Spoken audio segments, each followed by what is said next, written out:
Zhuge Dan, a military general and politician who came to prominence in the later Wei period. He was connected to all three of the Shao-Chun rebellions and later defected to the Wu kingdom during the Wei dynasty's transition into the Jin dynasty.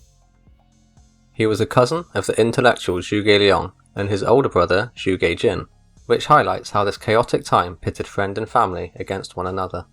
It's not known where Zhuge Dan was born, but he's first recorded as the Gentleman of Writing in Yangdu County. He and a local supervisor named Du Ji once test rowed a boat together, but they were thrown overboard due to a wave. When the guards arrived to rescue them, Zhuge Dan ordered them to save Du Ji first, most likely due to his reputation as an ideal official, although they weren't able to save him. Zhuge Dan got swept away by the water and passed out, but later luckily drifted onto the shore and regained consciousness. As he worked his way up the political ladder, he later became the prefect of Xinyang County and also the Ministry of Personnel. Also known as the Ministry of Civil Appointments, his duties involved rating the merits of those under him, promotions, demotions, and bestowing honourable titles. It was commonplace for one of this position to receive many recommendations from those around him. Zhuge Dan would openly discuss what was said to him in those recommendations to the public, and those he would later appoint positions to. This led to people becoming very cautious when they did recommend somebody to him, or give him advice regardless if it was good or bad. This seemed to work out well for Zhuge Dan though, as he was reassigned to the capital city of Luoyang as a palace assistant imperial secretary and master of writing. This put him in the sphere of influence of Tao Rui, the Wei emperor. Here, Zhuge Dan worked well with his new colleagues, Xiahao Xuan, who had married into the Tao faction, and Deng Yang, where together they gained the praise of the common folk and officials alike. The three of them, including a fourth named Li Sheng, together became known as the Four Ingenious. Tao Rui would be informed that they were celebrities seeking fame and acted in a futile manner. Outraged and looking to discourage this sort of behaviour, Tao Rui had them all removed from office. Zhuge Dan was humbled until Tao Rui's death in 239, whereafter his adopted son Tao Fang took over and reinstated Zhuge Dan's old titles, whilst also promoting him as the Inspector of Yang Province and the General of Illustrious Might. 9 years later, Sima seized control of the Wei government after he staged a coup d'etat during the incident at Gaoping Tombs, and had his rival Tao Shuang's entire clan executed. From this point on, the Sima clan was effectively in control of the Wei government. This contentious act isolated anyone who had been positively associated with the Tao clan, especially the Ziyahao clan, as they shared many marriages together throughout the years. 2 years later, in the year 251, the first rebellion of Shu Chun, led by Xuanling, was put down by Sima Yi. This was a direct result of the aforementioned isolation. Come the end of this uprising, Sima Yi had passed away from illness, and Xuanling, the previous Grand Commander of Wei, had his reputation shattered and had committed suicide. One of Zhuge Dan's daughters was married to Xuanling's son and was most likely executed after his downfall here. Zhuge Dan was then assigned by the Wei government as the general who guards the east and given control over military affairs in Yang province. It was only a matter of months until he submitted his report regarding Wu's military operations to the Wei regent Sima Shi. In previous years, under the order of Sun Quan, Wu had constructed a large dam at Dongxing. The current Wu regent, Zhuge Ke, had very recently extended its length to reach the hills at either end, which infringed into Wei's territory. He had also constructed 2 castles towards the centre of the dam, with 1,000 men stationed at each one. Wu forces were then using this as a base of operations to raid Wei's border territories. Zhuge Dan suggested to send Wang Chang and Guan Jian to destroy the dam, but Sima Shi devised his own plan in the form of a 3-pronged attack. He had his younger brother Sima Zhao supervise the campaign, where Wang Cheng would invade Nan Commandery, Guan Jian would invade Wu Chang, whilst Hu Zhen and Zhuge Dan would destroy the dam and castle themselves. Wang Chang and Guan Jian both set up camps in preparation to attack their objectives, whilst Zhuge Dan and Hu Zhen led 70,000 men to engage in the battle at Dongxing. Whilst Zhuge Ke marched with Ding Feng, 40,000 men and a few other Wu officers to reinforce the 2,000 men at Dongxing, Hu Zhen had already built pontoon bridges across the river to divide his army into 2, and begun attacking both castles at the same time. The tactical positioning of the castles on the high ground made it very difficult for Hu Zhen's attack to be effective, and the arrival of Wu reinforcements would soon cause some trouble. Many Wu officers were in high spirits as they believed the Wei army would retreat once their reinforcements arrived on the shores. Ding Feng said, "No, they are making large movements in their own territory. They are prepared, they have mobilized large numbers of troops from Zhu Chang and Luoyang, so why would they go back empty-handed?"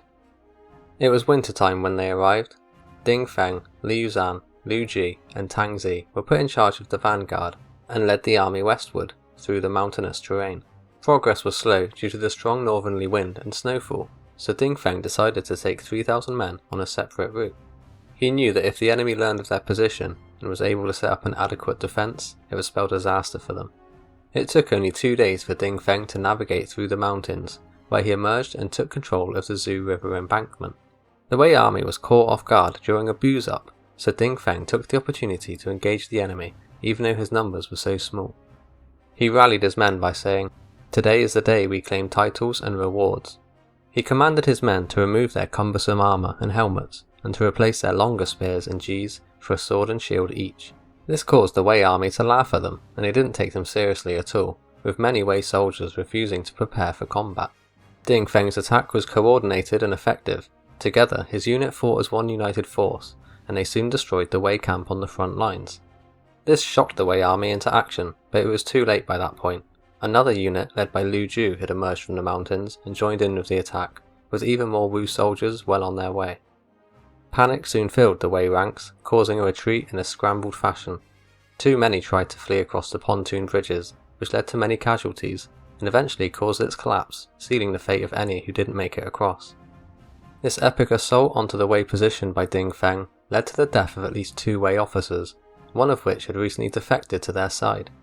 It also put an end to the 3-pronged attack, as the armies led by Wang Chang and Guan Jian burned their camps down and pulled back their armies once they had learned of their allies' defeat at Dongxing.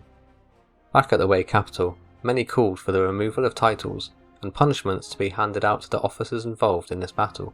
Sima refused to accept his officers had done anything wrong, and instead blamed himself for not listening to Zhuge Dan's original plan. He did strip his brother of his nobility though, most likely to please those that wanted to see the correct punishments handed out. The lack of action by Zhuge Dan, Wang Chang and Guan Jian makes me suspect that they were against impossible odds regarding their objectives, which I assume is the failure that Sima attributes to himself.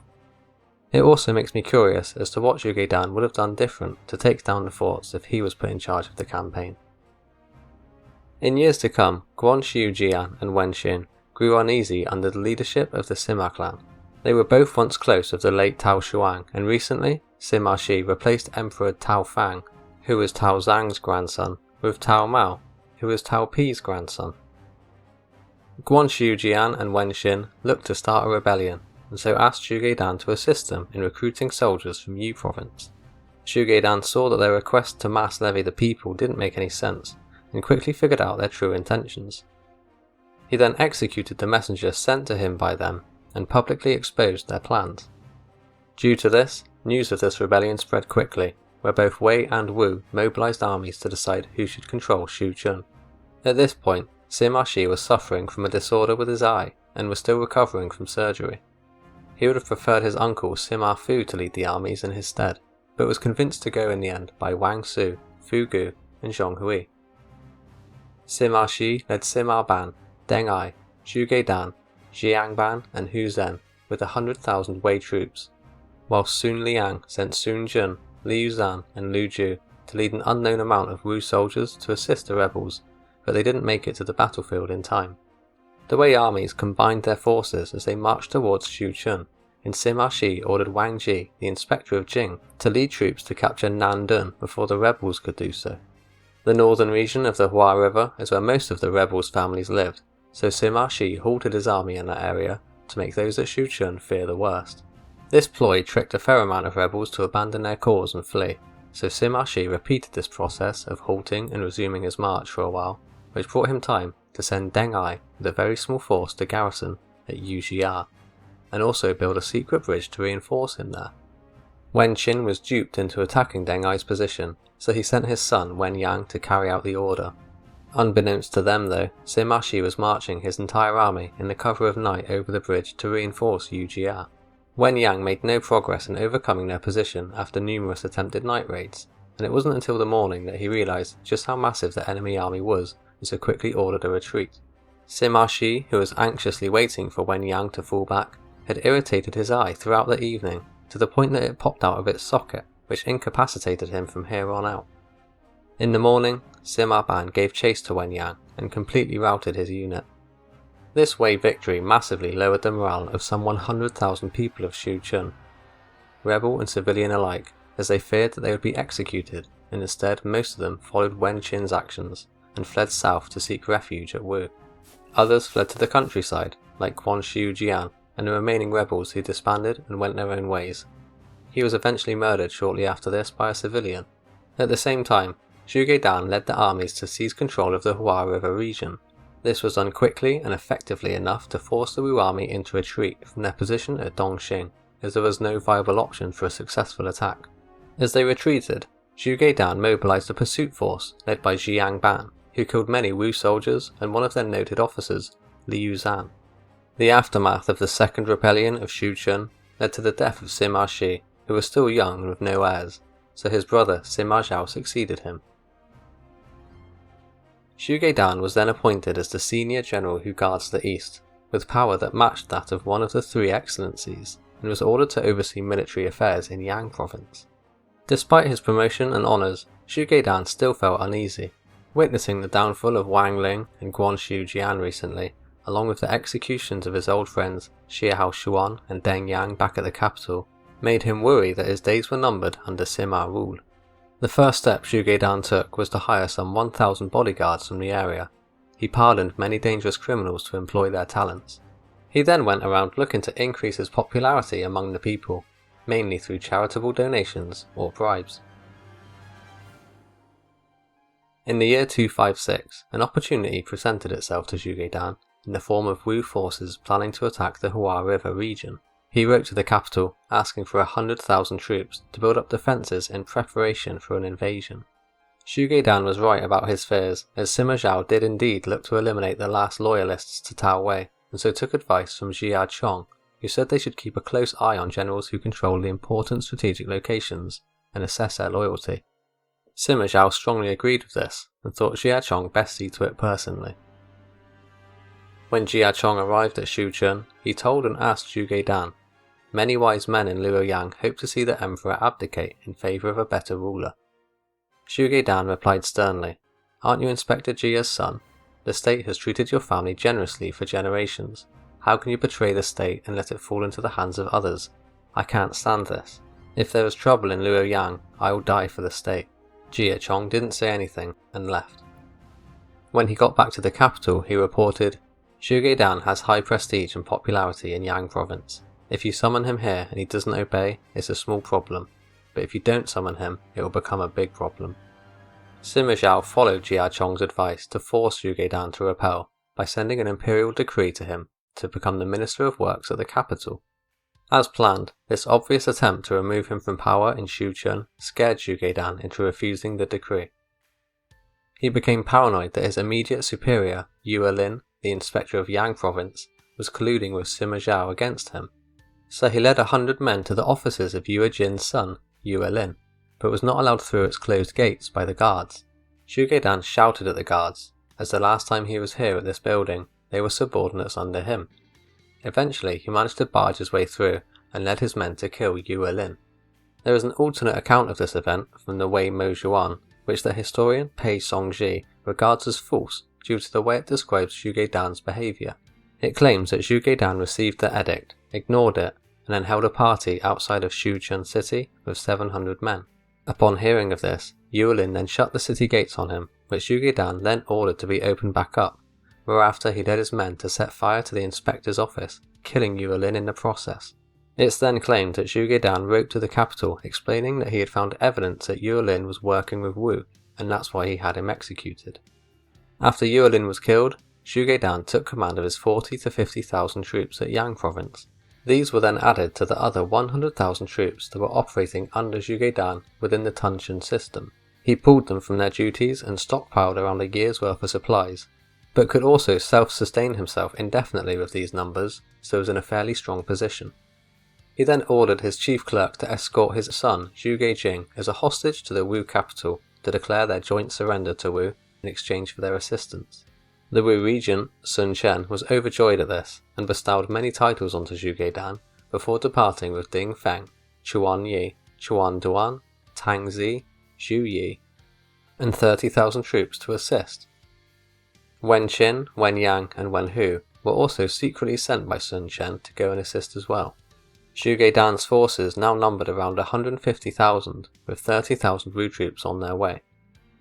Sima, on the other hand, ordered attacks from throughout Wei into Shuchun, which totaled around 260,000 troops, who were led by Zhonghui, Hu Fen, Wang Ji and Zhao Tai, and many other Wei officers. As Wang Ji had arrived at the battlefield first, he sent his subordinate Chen Qian with half of their troops to help him lay siege to Shuchun. The orders that they received instructed them not to wait around. The plan was to deal massive damage to Zhuge Dan's rebels in the very early stages before they could properly organise. When Sima arrived, he gathered the Wei army at Shiyu too, where he rallied his subordinates and gave out his orders. Wang Ji and Chen Qian were to continue their siege whilst reinforcing their position with walls, barricades and moats. Sima sent a large number of his soldiers under the command of Shi Bao, Hu Ji and Zhao Tai. They were ordered to patrol and protect the perimeter of Shuchun, whilst also blocking the Wu reinforcements from lifting the siege. Before their encirclement of the city was complete, Tongzi, Xuanling and Wen Qin of Wu slipped by into the city. They had predicted that the siege would be reinforced, so they took a shortcut through the mountains, which enabled them to arrive to the battle ahead of the rest of the Wu forces. Whilst on his patrol, Zhao Tai learned of Zhu Yi's position southwest of Shuchun, and that they could not march any further because they had run out of supplies. Zhao Tai easily defeated Zhu Yi, which caused Sun Chen to become panicked. By this point, as Wen Qin had rendezvoused with Zhuge Dan, he attempted multiple times to break through the now reinforced siege to escape, but failed each time. Sun Chen then sent a large chunk of his troops, with Ding Feng, Li Fei, and Zhu Yi, to press their attack and lift the siege, but the Wei armies were prepared and quickly intercepted them and blocked their advance. This caused many casualties within the Wu army. By now Sun Chen was outraged, so he had Zhu Yi executed, before ordering a full retreat from the battle back to Jianyi. At some point in between the two times that Zhu Yi was routed, the Wei army launched a surprise attack against a Wu supply depot, which led to many of their soldiers surrendering to Sima Zhao. For almost a year now, Zhuge Dan's defensive army had been fighting bravely, and managed to deal more damage to the Wei army than could be expected. But still, it made no difference to their futile position. They had suffered massive losses and supplies were running low. Also, with the retreat of the Wu army, some questioned the sincerity of Sun Chen's reinforcements. Two of Zhuge Dan's close aides did not believe that Sun Chen would return, and urged Zhuge Dan to focus all their troops at one point to break out of the city. Although casualties would be high, they believed it would be worth it in order to escape and survive. Tensions would have been high during this siege, as former Wei soldiers now had to fight alongside their old enemies from Wu. Wen Qin, who was acting on the front line of the siege, disagreed with Zhuge Dan's advisors as he believed in the superiority of the Wu soldiers over the Wei soldiers. He brought up past times, where Wei forces suffered from plagues due to the climate, and also believed that the Wu Emperor, Sun Liang, would not give up on Zhuge Dan's massive army he had mustered to join them. He finished his counsel towards Zhuge Dan by recommending that they hold out and wait for reinforcements, whilst being careful not to create divisiveness and cause a mutiny. Although it is mentioned when Wen Qin gave his advice here, he was not aware that the Wu army had already retreated. In time, Wen Qin grew angry towards the two aides of Zhuge Dan, as they kept bringing their plan up to him. This caused Zhuge Dan to mock them, where he jokingly threatened to have them both executed instead. It was only a few weeks until they both escaped and took with them any troops that wanted to surrender, which happened to be quite a large number of people. This caused Zhuge Dan's survivors' morale to plummet, as it seemed their last chance of survival had gone. At the Wei camp, Zhonghui had recommended to Sima Zhao to create more defections. They had some fake letters sent to Xuanling and Duan, pretending to be from their relatives. This tricked them into surrendering as well. Many more soldiers could not pass up this opportunity to escape, and went with Xuanling and Duan, after looting many supplies from the Chuchun storehouses. The remaining troops would have been the most loyal to their superiors, and together with Zhuge Dan, Tangzi, Wen Qin and Wen Yang, they had one more attempt at breaking through the siege, but were nearly all killed and had to flee back into the city. The Wei position was more fortified than ever. They had hurled boulders and fired flaming arrows at Zhuge Dan's troops, and it's recorded that the ground became soaked in blood here. Once back inside, the rebels learned that many had taken this opportunity to surrender, as the supplies had completely run out by now. Wen Qin suggested to Zhuge Dan to release both the northern troops and southland troops from under their command, in order to save supplies. Zhuge Dan became outraged and called Wen Qin a coward. He suspected him of wanting to cause their downfall. As time went on, their suspicion towards each other led to bickering, which deepened their animosity towards one another until Zhuge Dan eventually murdered him. When they learned of their father's death, Wen Yang and his brother Wen Hu tried to convince their soldiers to surrender to Sima Zhao along with them, but the Wu soldiers refused. The brothers then fled in secret by themselves and surrendered. It was recommended to Sima Zhao that he executes the pair of them in accordance with military discipline, but as their father's crimes didn't warrant death, he decided to pardon them. He had 100 riders parade them around Shuchun on display, where they shouted up at the rebels, "See, Wen Qin's sons have been spared. What's there to be afraid of?" Zhuge Dan, Tangzi, and the remaining officers and troops now waited for their fate. When Sima Zhao personally appeared on the front lines to press the attack and called for battle, the city of Shuchun was dead silent. Zhuge Dan eventually led his unit to once again try break out the siege, but a Wei officer named Hu Fen attacked them and killed Zhuge Dan. His head was put on display for all to see, with his remaining few hundred bodyguards and officers being offered the chance of surrender. The ferocious loyalty of Zhuge Dan's bodyguards was impressive, as they all opted for death over surrender. A Wu officer named Yu Chuan became frustratingly shamed with his failure here, and removed his armour, then charged the Wei ranks by himself in a form of suicide. After the remaining Wu officers surrendered to Sima Zhao, the battleground was scavenged for weapons and armour. It is said that the supplies gathered formed massive piles as big as hills. Zhuge Dan's second daughter married the sixth son of Sima Yi, Sima Zhou. She bore him 4 sons, with her firstborn going on to become the founding emperor of the Eastern Jin dynasty. This means that each emperor of the Eastern Jin dynasty is a descendant from Zhuge Dan. If you enjoyed this video, don't forget to hit that like and subscribe button, and I'll see you next time.